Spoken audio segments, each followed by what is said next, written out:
Isigaw, pwede bang isigaw nyo, mabuhay ang kaanawan na.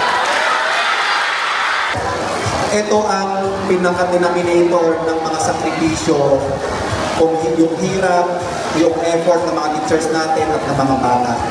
Mga magulang, nandiyan kayo, papanoorin niyo yung mga anak ninyo, susuportahan ninyo dahil kung wala po kayo dyan, hindi magiging successful ang ganitong mga recital at exhibit.